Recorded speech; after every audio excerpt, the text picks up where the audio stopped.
एक महिला की शादी को लगभग 1.5 साल का समय बीत जाता है।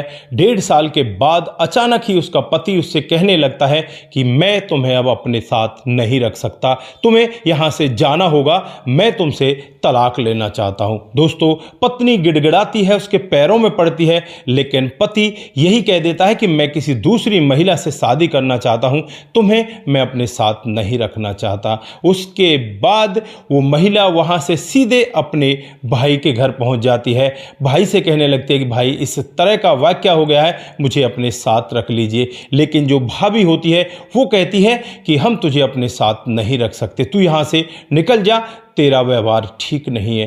भाभी भी धक्के मारकर भगा देती है। उसके बाद ये बेचारी अबला औरत इधर उधर धक्के खाने लगती है और फिर उसे याद आती है अपने नानी के उस पुश्तैनी घर की। फिर वहाँ पर चली जाती है। उसके बाद जो जीवन बदलता है दोस्तों, ये पति और ये भैया भाभी भी दोनों इसके पैरों में आकर गिड़गिड़ाने लगते हैं। क्या हुआ था, पूरी कहानी अगर डिटेल के साथ जानना चाहते हैं तो लास्ट तक वीडियो को जरूर देखिएगा। दोस्तों, दरअसल ये हकीकत की कहानी गुजरात के अहमदाबाद की होती है। यहाँ पर रचना और उसका भाई सचिन दोनों के दोनों जब उस समय लगभग 11 से 12 साल के होते हैं, तभी यहाँ पर इनके माता पिता एक रोड एक्सीडेंट में इस दुनिया को छोड़कर चले जाते हैं। जो सचिन होता है उसको तो उसके चाचा चाची अपने पास रख लेते हैं, लेकिन रचना की जिम्मेवारी वो नहीं लेते। रचना अपनी नानी के घर चली जाती है, अपनी नानी के साथ रहने लगती है। नानी उसे पढ़ाती है, लिखाती है और उसे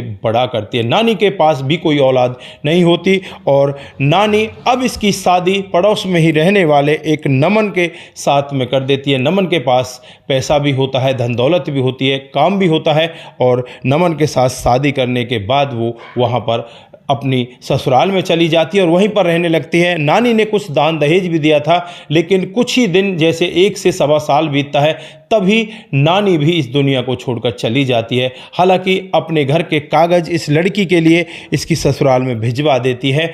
ये सब कागज़ रचना अपने पास चुपचाप रख लेती है, किसी को बताती भी नहीं है कि मेरी नानी की जो ज़मीन है वो मेरे नाम आ गई है। दोस्तों, इधर जो पति होता है नमन, वो मन ही मन सोचने लगता है कि अब मुझे किसी दूसरी लड़की के साथ में शादी करनी चाहिए। इसके पास तो धन दौलत है ही नहीं, जो दूसरी लड़की होती है बहुत ही ज़्यादा अमीर होती है। दोस्तों, अब यहाँ पर वो अपनी पत्नी रचना से तलाक लेने की बात करता है। रचना बार बार उसे मना करती है कि मैं ऐसा नहीं करूँगी, लेकिन वो कहता है कि मैं तुझे धक्के मार कर इस घर से निकाल दूंगा। और एक दिन वो भी आ जाता है जब रचना को वो धक्के मारकर घर से बाहर कर देता, बाहर का रास्ता दिखा देता है।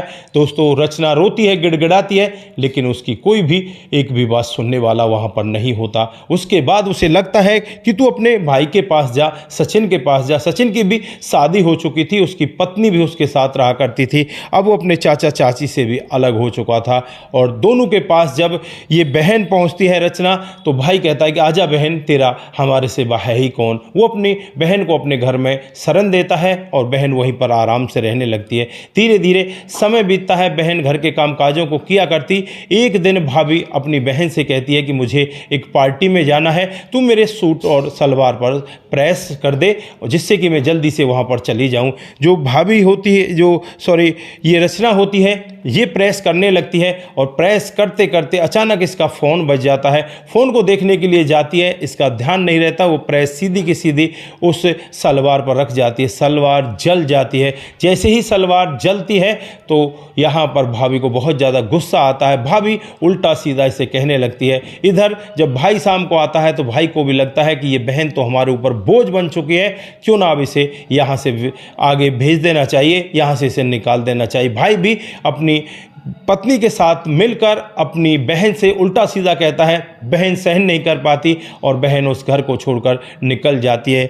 ये अब सोचती है कि मैं जाऊं तो कहाँ जाऊं। फिर उसे याद आता है कि तेरा घर तो तेरी नानी का घर भी है, वहाँ पर तेरी नानी तेरे लिए घर छोड़कर गई है, तू वहीं पर जा। फिर ये बिना कुछ सोचे समझे रात को पैदल चलने लगती है। लगभग 12 किलोमीटर तक ये पैदल चलती है। पैदल चलते चलते ये नानी के घर पहुँच जाती है और जब नानी के घर ये पहुँचती है तो वहाँ जाकर जो घर का दरवाज़ा लगा होता है उसे खोलती है। उसके बाद साफ सफाई करती है और फिर वहाँ पर वो रहने लगती है। धीरे धीरे समय बीतने लगता है। समय के हिसाब से ही अब ये रचना अपना गुजारा करने लगती है, वहीं पर दुख सुख में पाकर अपने समय को आगे बिता रही होती है। एक दिन का वाक़या होता है जब एक पेड़ लेकर आती है, घर के आंगन में पेड़ लगाना चाहती है और उस पेड़ के लिए गड्ढा खोदती है तो नीचे कुछ एकदम तड़ाक से बाजता है। इसे लगता है कि नीचे कुछ ना कुछ दबा हुआ है।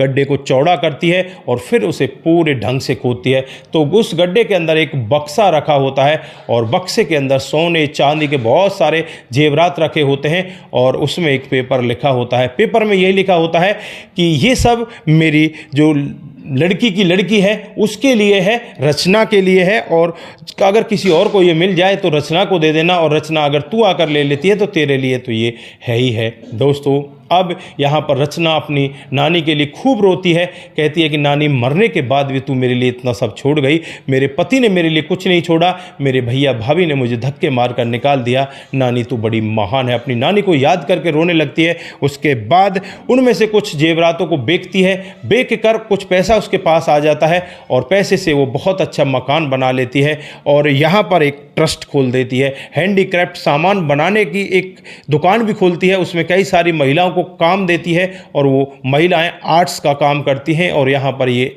ऐसे जो पदार्थ होते हैं उनको बनाने लगती हैं। धीरे धीरे इसका कामकाज आगे बढ़ने लगता है, इसका ट्रस्ट भी आगे बढ़ने लगता है। जो भी उस कामकाज से पैसा आया करता उसे ये ट्रस्ट में ही लगा दिया करती। अब तो चारों तरफ इसकी वाहवाही होने लगती है। उड़ती उड़ती खबर इसके भाई भाभी के पास पहुँचती है, इसके पति के पास पहुँचती है तो पति को अफसोस होता है कि तूने बहुत बड़ी गलती कर दी। पति दौड़ता हुआ अपनी पत्नी के पास आता है, वहाँ आकर उसे माफ़ी मांगने लगता है, कहने लगता है कि मुझे माफ़ कर दो, अपने घर चलो। यहाँ पर पत्नी कहती है कि अच्छा अब तुझे पैसा दिख गया तो मैं तुझे माफ़ कर दूं, जब मेरे पास कुछ नहीं था तो तुमने मुझे रोड पर लात मार के भगा दिया था, आज क्या हो गया जो तुम इस तरह का वाक्य कह रहे हो। दोस्तों यहाँ पर पत्नी उसे साफ मना कर देती है और वो वहाँ से मुंह लटकाकर सीधे अपने घर चला जाता है। उसके बाद भैया भाभी को पता चलता है, भाभी यहाँ पर आती है। भाभी आने के बाद यही कहती है कि चलो दीदी तुम घर चलो और मैं तुम्हें अपने घर लेकर चलना चाहती हूँ। लेकिन यहाँ पर जो रचना होती है वो साफ मना कर देती है कि अब कौन से घर जाऊँगी, मैं किसी के घर नहीं जाना चाहती, मैं यहीं पर रहना चाहती हूँ। उसके बाद यहाँ पर होता कुछ ऐसा है कि ये अपनी बहन और इस भाई से मना कर देती है, अपने पति से भी मना कर देती है और चुपचाप वहाँ से निकल जाती है। दोस्तों अब यहाँ पर चारों तरफ लोग बाग इसकी वाहवाही करने लगते हैं कि बहुत अच्छे से कामकाज करती है, बहुत अच्छी लड़की है और यहाँ पर ये अपने जीवन को बहुत बेहतर तरीके से बिता रही है। दोस्तों चारों तरफ इस लड़की का नाम ही नाम हो जाता है और यहाँ पर चारों तरफ लोग बाग यही कहने लगते हैं कि वाकई में ही इस लड़की ने बहुत मेहनत की है, इसके साथ में धोखा भी बहुत हुआ लेकिन इसकी मेहनत एक दिन रंग लाई और आज ये अपने परिवार के साथ बहुत ज़्यादा खुश है। तो दोस्तों ये रही आज की एक छोटी सी कहानी। आप लोगों को कैसी लगी? अगर आपको जरा सी भी अच्छी लगती है तो दोस्तों के साथ ज़रूर साझा करके जाएं।